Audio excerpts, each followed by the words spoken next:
Hello viewers, welcome to AKS ice academy. ఈరోజు మనం space టెక్నాలజీకి సంబంధించి బేసిక్స్ అన్నీ డీటెయిల్గా డిస్కస్ చేద్దాం. సో ఈ వీడియో చూస్తే మీకు స్పేస్ టెక్నాలజీ కాన్సెప్ట్స్ అనేవి చాలా ఈజీగా అర్థమవుతాయి. సో ఫస్ట్ మనం డిస్కస్ చేసే వాటిల్లో లాంచ్ వెహికల్ అంటే ఏంటో తెలుసుకుందాం. సో లాంచ్ వెహికల్ అంటే ఏంటి అంటే ఇన్ జనరల్ మనకి రాకెట్ ఏదైతే ఉంటుందో దాన్ని మనం శాటిలైట్ ఆర్ లాంచ్ వెహికల్ అని కూడా అంటాం. సో లాంచ్ వెహికల్ అనేది మనకి ఆ పర్టికులర్ పేలోడ్ ఏదైతే ఉంటుందో దాన్ని అక్కడ ఒక ఆర్బిట్లో శాటిలైట్ని ప్రవేశపెట్టడానికి యూజ్ చేసే వెహికలే లాంచ్ వెహికల్ అనమాట. మరి లాంచ్ వెహికల్లో ఉండే మనకి స్టేజెస్ ఏంటి అని చూద్దాం. సో ఫస్ట్ స్టేజ్లో ఉండేది ఏంటి అంటే మనకి ఫస్ట్ స్టేజ్లో ఫ్యూయల్ని యూజ్ చేస్తాం. సో అది సాలిడ్ ఫ్యూయల్ కానీ లిక్విడ్ ఫ్యూయల్ కానీ ఉంటుంది. ఇనీషియల్ థ్రస్ట్ ఏదైతే ఉంటుందో అది ఇవ్వడానికి ఇది హెల్ప్ చేస్తుంది అనమాట. సో ఇనీషియల్ థ్రస్ట్ అంటే లిఫ్ట్ ఆఫ్ అవ్వడానికి. అది ఎలా లిఫ్ట్ ఆఫ్ అవుతుంది, అసలు రాకెట్ ప్రొపల్షన్ ఎలా జరుగుతుంది అనేది కొంచెం సేపట్లో ఎక్స్ప్లెయిన్ చేస్తాను. దాని తర్వాత సెకండ్ అండ్ థర్డ్ స్టేజ్లో మనకి ఆ ఆర్బిట్కి రీచ్ అవ్వడానికి మనం ప్రతిసారి శాటిలైట్ను ఒక ఆర్బిట్లో ప్రవేశపెట్టాలి అనుకుంటాం. ఆ ఆర్బిట్ వరకు తీసుకెళ్ళడానికి సెకండ్ స్టేజ్ ఫ్యూయల్ అనేది యూజ్ అవుతుంది. అలానే ఫైనల్ స్టేజ్ ఫ్యూయల్ అనేది కూడా మనకు ఆర్బిట్తో పాటు శాటిలైట్ని కరెక్ట్గా మనం ఇంటెండెడ్గా ఎక్కడ పెట్టాలనుకుంటున్నామో అక్కడ వరకు తీసుకెళ్ళడానికి ఫైనల్ స్టేజ్ అనేది హెల్ప్ అవుతుంది. సో ఇలా మనకి లాంచ్ వెహికల్లో ఉండే స్టేజెస్లో ఉండే ఫ్యూయల్ అనేది హెల్ప్ చేస్తూ ఉంటుంది. మరి మొత్తం కూడా ఎలా ఫంక్షన్ చేస్తుంది? Overcoming earth's gravity. మనకి ఏదైనా పైకేస్తే కిందకు వస్తుంది కదా, న్యూటన్ కనిపెట్టింది అదే కదా. సో ఈ గ్రావిటీ అనేది మనకి ఓవర్కమ్ అయితేనే ఆ శాటిలైట్ అనేది లిఫ్ట్ ఆఫ్ అవుతుంది, ఆ ఇంటెండెడ్ ఆర్బిట్కి వెళ్తుంది. సో అలా మనకి స్పేస్లో క్యారీ చేసే శాటిలైట్స్ని క్యారీ చేసేదే ఈ లాంచ్ వెహికల్ అనమాట. రైట్. దెన్ సో మనకి టైప్స్ ఆఫ్ ఆర్బిట్స్ చూద్దాం. సో లాంచ్ వెహికల్స్ అన్ని శాటిలైట్స్ని కొన్ని ఆర్బిట్స్లో ప్రవేశపెడుతూ ఉంటాయి. మరి ఏ టైప్స్ ఆఫ్ ఆర్బిట్స్ అంటే హైట్ వైజ్ చూస్తే కనుక లో ఎర్త్ ఆర్బిట్ అని, మీడియం ఎర్త్ ఆర్బిట్ అని ఇట్లా డిఫరెంట్ టైప్స్ ఉన్నాయి. సో ఫస్ట్ లో ఎర్త్ ఆర్బిట్ చూద్దాం. సో 160 కిలోమీటర్స్ నుంచి 2000 కిలోమీటర్స్ వరకు అయితే దాన్ని లో ఎర్త్ ఆర్బిట్ అంటాం. సో జనరల్గా ఇక్కడ రిమోట్ సెన్సింగ్ శాటిలైట్స్, స్పైస్ శాటిలైట్స్ని ప్రవేశపెడతారు. సో దాన్ని బట్టి మానిటరింగ్ ఎక్కువగా ఉంటుంది. రిమోట్ సెన్సింగ్ శాటిలైట్స్ అంటే మన రీసోర్సెస్ని మానిటర్ చేయడానికి, ఎర్త్ అబ్జర్వేషన్ కోసం ఎక్కువగా యూజ్ చేస్తూ ఉంటాం. మీడియం ఎర్త్ ఆర్బిట్స్లో మనకి 2000 నుంచి 20,000 కిలోమీటర్స్ వరకు కూడా మీడియం ఎర్త్ ఆర్బిట్స్ అనుకుంటాం. ఇక్కడ ఎక్కువగా నావిగేషన్ శాటిలైట్స్, నావిక్ ఉంది కదా మనది, జీపీఎస్ కానీ ఇలాంటివన్నీ ఇక్కడ ప్రవేశపెట్టడం జరిగింది. అలానే మనకి జియో ఎర్త్ ఆర్బిట్ అనేది ఉంటుంది, జియో స్టేషనరీ ఆర్బిట్ అని కూడా అంటాం. సో 36,000 కిలోమీటర్స్ వరకు ఉంటుంది ఈ ఆర్బిట్ అనేది. సో ఇక్కడ ఎక్కువగా కమ్యూనికేషన్ శాటిలైట్స్ని ప్రవేశపెడతాం, కొన్నిసార్లు వెదర్ శాటిలైట్స్ని కూడా ప్రవేశపెడతాం. దాని తర్వాత మనకి సన్ సింక్రోనస్ ఆర్బిట్ అనేది ఉంటుంది. ఇది పోలార్ ఆర్బిట్ అనమాట. అంటే ఇలా ఉంటుంది మనకి. సో సన్ మూమెంట్కి తగ్గట్టు దాని మూమెంట్ కూడా సింక్ అయి ఉంటుంది, అందుకోసం సన్ సింక్రోనస్ అంటాం. సో ఇది ఆల్మోస్ట్గా మనకి 700 కిలోమీటర్స్ వరకు రీచ్ అవుతుంది. ఇక్కడ ఇమేజింగ్ శాటిలైట్స్ ఎక్కువగా ప్రవేశపెడతారు. రైట్. సో నెక్స్ట్ మనం చూస్తే రాకెట్ ప్రొపల్షన్. అసలు రాకెట్ అనేది లిఫ్ట్ ఆఫ్ ఎలా అవుతుంది అని చెప్పాలి అంటే మనకి రాకెట్ ఫర్ ఎగ్జాంపుల్ ఇలా ఉందనుకోండి. రైట్. సో ఇలా ఉన్నప్పుడు మనకి ఇక్కడ నుంచి ఎప్పుడైనా మనం ఒక శాటిలైట్ లిఫ్ట్ ఆఫ్ అయ్యేటప్పుడు లాంచ్ వెహికల్ లిఫ్ట్ ఆఫ్ అయ్యేటప్పుడు చూస్తే ఇక్కడ నుంచి మనకి మంటలాగా ఆ గ్యాసెస్ అనేవి కిందకే ఎజెక్ట్ అవుతూ ఉంటాయి. సో అది కిందకి ఎప్పుడైతే గ్యాసెస్ కిందకి ఎక్స్పెల్ అవుతూ ఉంటాయో అప్పుడు దాన్ని కౌంటర్ యాక్టింగ్గా ఈ లాంచ్ వెహికల్ అనేది లిఫ్ట్ ఆఫ్ అవుతుంది.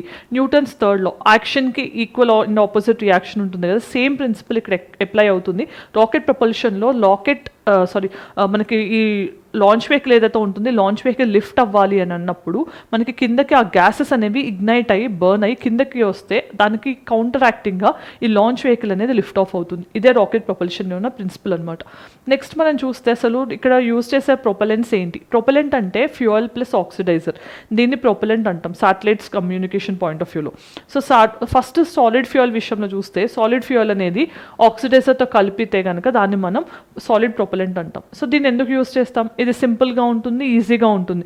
సో కాకపోతే దీంట్లో ఉన్న డిసడ్వాంటేజ్ ఏంటి అంటే వన్స్ ఆన్ చేస్తే ఆఫ్ చేయడం కుదరదు. సో అది సాలిడ్ ఫ్యూయల్లో ఉన్న డిసడ్వాంటేజ్ అనమాట. తర్వాత లిక్విడ్ ప్రొపలెంట్కి వస్తే లిక్విడ్ ఫ్యూయల్ మనం జనరల్గా ఆక్సిడైజర్ని మిక్స్ చేస్తే కనుక దాన్ని మనం లిక్విడ్ ప్రొపలెంట్ అంటాం. ఇక్కడ సెపరేట్గా యూజ్ చేస్తాం. ఓకే. సో అంటే కలిపి ట్యాంక్స్ ఉండవు. దాంతోపాటు దీన్ని థ్రాటల్ చేయడం కుదురుతుంది. అంటే దీన్ని థ్రస్ట్ని కంట్రోల్ చేయొచ్చు మనం, ఇంక్రీజ్ చేయడము, డిక్రీజ్ చేయడము. సో ఇక్కడ ఆ ఫెసిలిటీ లేదు కాబట్టి సాలిడ్ నుంచి లిక్విడ్కి వెళ్ళాల్సిన నెసెసిటీ వచ్చింది. అలానే రీస్టార్ట్ కూడా చేయొచ్చు. దీనికి బెస్ట్ ఎగ్జాంపుల్ ఏంటి? వికాస్ ఇంజిన్. సో దీని వెనుకున్న మాస్టర్ మైండ్ ఎవరు అంటే కనుక మనకి ఒక పర్సన్ని మనం రెస్పెక్ట్ చేయాల్సిన పొజిషన్లో ఉంచాల్సిన పర్సన్ని మనం డిఫరెంట్ ఎలిగేషన్స్ రావడం వల్ల ఆయన కెరీర్ని లూజ్ అవ్వడము అలా జరిగింది. బట్ అన్ఫార్చునేట్గా ఇవన్నీ జరిగినప్పటికీ కూడా ఆయన విజనరీతోనే మనకి Vikas engine or solid fuel ప్లేస్లో లిక్విడ్ ఫ్యూయల్ అనేది ఫిల్ అయింది. సో దానికి బెస్ట్ ఎగ్జాంపుల్గా మీరు రాకెటరీ మూవీ చూస్తే స్టోరీ అంతా అర్థమవుతుంది మీకు. Then hybrid propellant rocket. So ఇక్కడ సాలిడ్ ఫ్యూయల్ని లిక్విడ్ ఫ్యూయల్ని కలిపి మనం యూస్ చేస్తే దాన్ని హైబ్రిడ్ అంటాం. ఇది స్టిల్ ఎక్స్పెరిమెంటల్ స్టేజ్లోనే ఉంది. నెక్స్ట్ మనకి అసలు రాకెట్లో ఉండే మెయిన్ ఎలిమెంట్స్ ఏంటో చూద్దాం. సో ఫస్ట్ పేలోడ్ అంటే శాటిలైట్ యొక్క వెయిట్ ఏదైతే ఉంటుందో దాన్ని పేలోడ్ అంటాం. నెక్స్ట్ ప్రొపలెంట్ ఫ్యూయల్ ప్లస్ ఆక్సిడైజర్ని ప్రొపలెంట్స్ అంటాం.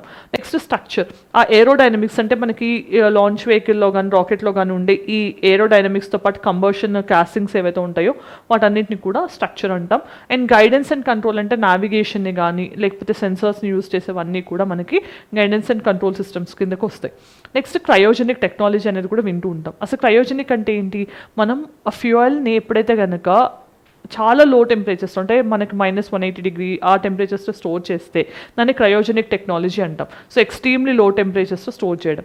రాకెట్స్లో మనం జనరల్గా లిక్విడ్ హైడ్రోజన్ని యూస్ చేస్తూ ఉంటాం. దాన్ని ఫ్యూయల్గా యూస్ చేసినప్పుడు లో టెంపరేచర్స్లో స్టోర్ చేయడము, లిక్విడ్ ఆక్సిజన్ ఆక్సిడైజర్గా యూస్ చేసి దాన్ని కూడా లో టెంపరేచర్స్లో స్టోర్ చేసినప్పుడు దాన్ని క్రయోజెనిక్స్ అని అంటాం అనమాట.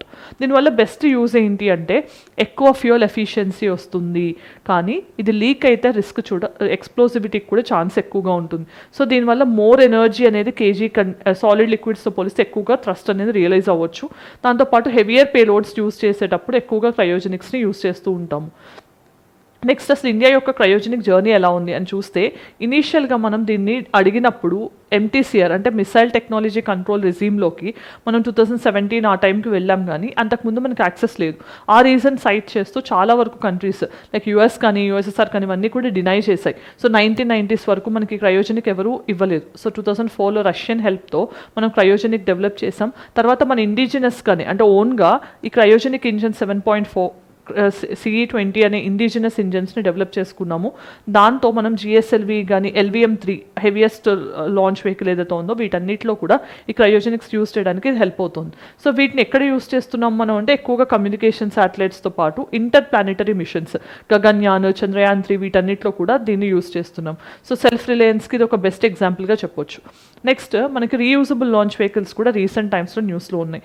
రీయూజబుల్ లాంచ్ వెహికల్ అంటే ఏంటి? ప్రతి లాంచ్ తర్వాత లాంచ్ వెహికల్ అనేది పార్ట్స్ వైజ్ సెపరేట్ అయిపోయి అది బర్నప్ అయిపోతూ ఉంటుంది, లేకపోతే డెబ్రిస్ అవుతూ ఉంటుంది. అలా అయిన ప్రతిసారి మనం కొత్తగా లాంచ్ వెహికల్ చేసుకోవాలి, కాస్ట్ అనేది పెరుగుతూ ఉంటుంది. అలా కాకుండా సస్టైనబిలిటీని ఎన్షోర్ చేయాలన్నా, డెబ్రిస్ని తగ్గించాలన్నా, కాస్ట్ కట్ చేయాలన్నా కానీ ఈ రీయూజబుల్ లాంచ్ వెహికల్స్ అనేవి బెస్ట్ ఆప్షన్. అంటే మనకి ఏదైతే శాటిలైట్ని ప్రవేశపెట్టి ఆర్బిట్లో మళ్ళీ ఇవి వెనక్కి వస్తాయన్నమాట. కొంచెం బర్నప్ అయినా కానీ దాన్ని కొంచెం మోడిఫై చేస్తే వాటిని రీయూజ్ చేసే ఛాన్స్ ఉంటుంది. అలాంటివి రీయూజబుల్ లాంచ్ వెహికల్స్ ఏవైతే రిటర్న్ అవుతాయో లాంచ్ తర్వాత కాస్ట్ సేవ్ చేయడానికి వీటిని యూజ్ చేస్తాం. సో ఇస్రో అనేది reusable launch vehicle technology demonstration conduct చేసింది 2016లో ఒక ఎక్స్పెరిమెంట్, అండ్ 2023లో ఈ ఎక్స్పెరిమెంట్ జరిగింది. సో దీంట్లోనే మన పుష్పక్ అనే వింగ్డ్ ఎయిర్ క్రాఫ్ట్ని యూజ్ చేసి ఎక్స్పెరిమెంట్ కండక్ట్ చేశాము. సో దీనివల్ల కాస్ట్ ఎఫెక్టివ్ యాక్సెస్ అనేది సస్టైనబిలిటీతో పాటు ఎన్షోర్ అవుతుంది. నెక్స్ట్ మనకి ర్యామ్జెట్ అండ్ స్క్రామ్జెట్ అనే కాన్సెప్ట్స్ని కూడా వింటూ ఉంటాం. అసలు ర్యామ్జెట్ అంటే ఏంటి? ఇది ఒక కంబర్షన్ సిస్టమ్ అనమాట రాకెట్స్లో. సో ఇది ఎయిర్ బ్రీతింగ్ సిస్టమ్. అంటే ఏంటి? ఇప్పుడే చెప్పాను మీకు ప్రొపలెంట్స్ అంటే ఫ్యూయల్ అండ్ ఆక్సిడైజర్ ఉంటాయని. కానీ ఆక్సిడైజర్ లేకుండా ఓన్లీ ఫ్యూయల్ ఉండి అట్మాస్ఫియర్ నుంచి ఆక్సిజన్ తీసుకునే ఉంటే కనుక దాన్ని ఈ రాకెట్ ఇంజన్స్ లైక్ ర్యామ్జెట్ అంటూ ఉంటాం అనమాట. సో ఇవి సూపర్ సోనిక్ స్పీడ్స్లో ఆపరేట్ చేస్తూ ఉంటాయి. అంటే Mach 1 కంటే ఎక్కువ. సో Mach 3 నుంచి 6 వరకు స్పీడ్స్లో ఆపరేట్ చేస్తే దీన్ని ర్యామ్జెట్ ఇంజిన్ అంటూ ఉంటాం, రైట్? దాంతోపాటు మనం గుర్తుంచుకోవాల్సింది ఇక్కడ ఫ్యూయల్గా లిక్విడ్ హైడ్రోకార్బన్ ఫ్యూయల్ని, కిరోసిన్ లాంటి వాటిని యూస్ చేస్తారు. సో కంబషన్ కోసం ఆక్సిజన్ ఉండదు కాబట్టి అట్మాస్ఫిరిక్ ఆక్సిజన్ని తీసుకుంటూ ఉంటాం. ఇక్కడ ఆక్సిడైజర్ ఉండదు, ఇది గుర్తుంచుకోండి. మరి దీంట్లో అడ్వాంటేజ్ ఏంటి? ఇది సింపుల్గా ఉంటుంది, హై స్పీడ్ని సపోర్ట్ చేస్తుంది. దీన్ని ఎక్కువగా ఎక్కడ యూస్ చేస్తాము అంటే బ్రహ్మోస్ లాంటి సూపర్ సోనిక్ మిసైల్స్లో ఈ ర్యామ్జెట్ ఇంజన్స్ని యూస్ చేస్తాం. మరి దీంట్లోనే అడ్వాన్స్డ్ ఫామ్ ఏంటి సూపర్ కంబషన్ని ఎన్షోర్ చేసేది అంటే మనకి స్క్రామ్జెట్, సూపర్ సోనిక్ కంబషన్ ర్యామ్జెట్ని స్క్రామ్జెట్ అంటాం. ఇది అడ్వాన్స్డ్ వర్షన్ ఆఫ్ ర్యామ్జెట్గా చెప్పొచ్చు. సో ఇది హైపర్ సోనిక్ స్పీడ్. ఇందాక మనం చూసింది సూపర్ సోనిక్ స్పీడ్, ఇది హైపర్ సోనిక్ స్పీడ్స్తో ఆపరేట్ అవుతుంది. అంటే 6 కంటే ఎక్కువ Mach, అది 3 to 6 Mach గుర్తుంచుకోండి. సో ఇది హైడ్రోజన్ ఫ్యూయల్ని యూస్ చేస్తుంది, అలానే ఆక్సిజన్ని క్యారీ చేస్తుంది, అలానే మనకి ఆక్సిజన్ని క్యారీ చేయకుండా అట్మాస్ఫియర్ నుంచి కూడా బర్న్ చేసుకుంటూ ఉంటుంది. ఓకే. దెన్ ఇక్కడ హైపర్సోనిక్ ఫ్లైట్స్లో రీయూజబుల్ లాంచ్ వెహికల్స్లో ఎక్కువగా స్క్రామ్జెట్ని యూస్ చేస్తూ ఉన్నారు. దెన్ వికాస్ ఇంజిన్ అంటే ఏంటి? ఇది liquid fuel based engine. So దీన్ని ఇస్రో డెవలప్ చేసుకుంది 1970s నుంచి. దీన్ని ఎక్స్పెరిమెంట్స్ అనేవి ఫ్రాన్స్తో పాటు మనం చేస్తున్నాం. ఫ్రాన్స్లోనే ఒక కంపెనీ హెల్ప్ చేస్తుంది. సో తర్వాత మనం చూస్తే దీంట్లో యూస్ చేసే ఫ్యూయల్ని UDMH ఫ్యూయల్ అంటాం. దాంతో N2O4 ఏదైతే ఆక్సిడైజర్ ఉందో దాన్ని కలిపి కంబషన్కి ఇది హెల్ప్ చేస్తూ ఉంటుంది. సో దీన్ని ఎక్కడ యూస్ చేస్తాం, పిఎస్ఎల్విలో సెకండ్ స్టేజ్. సో 4 స్టేజెస్లో సాలిడ్ లిక్విడ్ యూస్ చేస్తాం కదా. సో పిఎస్ఎల్విలో యూస్ చేస్తాము, జిఎస్ఎల్విలో, LVM3లో కూడా సెకండ్ స్టేజ్లో యూస్ చేస్తాం. థర్డ్ స్టేజ్లో క్రయోజెనిక్స్ ఉంటాయి. దెన్ ఎక్కువగా రిలయబుల్గా ఉంటుంది, రీస్టార్టబుల్గా ఉంటుంది. ఆ థ్రస్ట్ని ఆన్ అండ్ ఆఫ్ చేయొచ్చు. సాలిడ్లో అది కుదరదు కాబట్టి లిక్విడ్ వైపు వెళ్ళాల్సి వచ్చింది. మీడియం థ్రస్ట్ని కూడా ఇది హెల్ప్ ఇస్తుందన్నమాట. సో దానివల్ల ఎక్కువగా వికాసించిన అనేది గేమ్ చేంజర్గా చెప్పొచ్చు. సో అప్గ్రేడెడ్ వర్షన్ అనేది ఎక్కువ ఎఫిషియన్సీతో పాటు థ్రస్ట్ని కూడా ఇస్తుంది. విక్రమ్ 2B అనే దాని నేమింగ్ ఇవ్వడం జరిగింది. ఇప్పుడు ఫర్దర్గా లాంచ్ వెహికల్స్ గురించి డిస్కస్ చేద్దాం. దాని గురించి ముందు ఒక ఇంపార్టెంట్ అనౌన్స్మెంట్. యూపీఎస్సీ ప్రిపేర్ అవుతున్న, ఏపీఎస్సీ, టీజీపీఎస్సీ ప్రిపేర్ అవుతున్నట్లయితే మీకోసం ఏకేఎస్ ఐఎస్ అకాడమీలో prelims cum mains batches start అవుతున్నాయి. వాటితో పాటు మెంటర్షిప్ మాడ్యూల్స్ స్టార్ట్ అవుతున్నాయి. If you are interested you can call on this number for further details, right? So ఇప్పుడు first మనం డిస్కస్ చేసే లాంచ్ వెహికల్స్లో పిఎస్ఎల్వి అనేది వర్క్ హార్స్ ఆఫ్ ఇస్రోగా కన్సిడర్ చేస్తాం and reliable launch vehicle of ఇస్రోగా కూడా అనుకుంటాం. ఈ పోలార్ శాటిలైట్ లాంచ్ వెహికల్ అనేది మనకి ఎందుకు యూజ్ అవుతుంది అంటే 1994 నుంచి కూడా మనం చూస్తే ఇది చాలా వరకు సక్సెస్ రేట్ని కలిగి ఉంది. సో మేజర్ ఆపరేషన్స్ అన్ని కూడా వీటితో కండక్ట్ చేయడం జరిగింది. సో దీంట్లో మనకి పోలార్కి కానీ సన్సిన్క్రోనస్ ఆర్బిట్స్కి కానీ తీసుకెళ్లాలంటే పిఎస్ఎల్వి ద్వారా లాంచ్ చేస్తూ ఉంటాం. ఇది ఒక 4 స్టేజ్, సాలిడ్ లిక్విడ్ ఇలా ఆపరేట్ చేస్తూ ఉంటుంది. 4 స్టేజ్ లాంచ్ వెహికల్. సో మనం జనరల్గా ఒక ఆల్మోస్ట్ 1800 kgs పేలోడ్ని లో ఎర్త్ ఆర్బిట్కి తీసుకెళ్లాలంటే ఎక్కువగా పిఎస్ఎల్వీస్ని యూస్ చేస్తూ ఉంటాం 1750 వరకు. సో నోటబుల్ మిషన్స్ ఏంటి, చంద్రయాన్ 1 2008లో కానీ, మంగళయాన్ 1 2013లో కానీ, 2017లో పిఎస్ఎల్వి C-37 ద్వారా 104 శాటిలైట్స్ని ఒకటేసారి లాంచ్ చేసాం. ఇవన్నీ కూడా పిఎస్ఎల్వి యొక్క ఎగ్జాంపుల్స్ అనమాట, బెస్ట్ సక్సెస్ స్టోరీస్కి ఎగ్జాంపుల్. సో తర్వాత నెక్స్ట్ మనం పిఎస్ఎల్వి తర్వాత ఇంకొంచెం ఎక్కువ దూరం వెళ్ళాలి కానీ హెవియర్ పేలోడ్స్ని క్యారీ చేయాలనుకుంటే పిఎస్ఎల్వి వల్ల అవ్వట్లేదు అనుకుని జిఎస్ఎల్విని తీసుకురావడం జరిగింది. Geosynchronous launch vehicle. So ఇది మనకి ఇనీషియల్గా 2001లో లాంచ్ చేసాం. సో దీంట్లోనే ఫస్ట్ టైం మనం క్రయోజెనిక్ అనే దాన్ని రష్యన్ టెక్నాలజీ యూస్ చేసి డెవలప్ చేసాం. తర్వాత ఓన్ ఇండిజినస్గా కూడా చేసుకోవడం జరుగుతుంది. ఇది ఎక్కువగా కమ్యూనికేషన్ శాటిలైట్స్కి, ఇంటర్ ప్లానెటరీ మిషన్స్కి యూస్ చేస్తున్నాం అనమాట. సో హెవియర్ శాటిలైట్స్ కోసం దీన్ని యూస్ చేస్తున్నాం. దీన్ని 3 స్టేజ్ వెహికల్ అని చెప్పొచ్చు. సాలిడ్, లిక్విడ్, క్రయోజెనిక్స్ అనేవి థర్డ్ స్టేజ్లో ఉంటాయి. సో పేలోడ్ కెపాసిటీ వచ్చేసరికి 2 to 2.5 tons ఉంది. దాని తర్వాత ఇది ఇండియా యొక్క సెల్ఫ్ రిలయన్స్ కమ్యూనికేషన్స్తో పాటు ఇండిజినస్గా క్రయోజెనిక్ ఇంజిన్ డెవలప్ చేసుకున్న దానికి ఎగ్జాంపుల్ అని చెప్పొచ్చు. సో LVM3 దీన్ని బాహుబలి ఆఫ్ ఇండియన్ రాకెట్ అని కూడా అంటాము. సో చాలా హెవియెస్ట్ పేలోడ్ ఇప్పటివరకు దీంతోనే పాసిబుల్ అయ్యింది. సో ఇది లాంచ్ వెహికల్ Mark 3 అని కూడా అంటున్నాం. హ్యూమన్ రేటెడ్ లాంచ్ వెహికల్ అని గగన్యాన్ విషయంలో అయితే అంటున్నాం. సో చంద్రయాన్ 2 కానీ చంద్రయాన్ 3 ఇప్పుడు గగన్యాన్ మిషన్స్ అన్ని కూడా దీంతోనే లాంచ్ చేస్తున్నాం.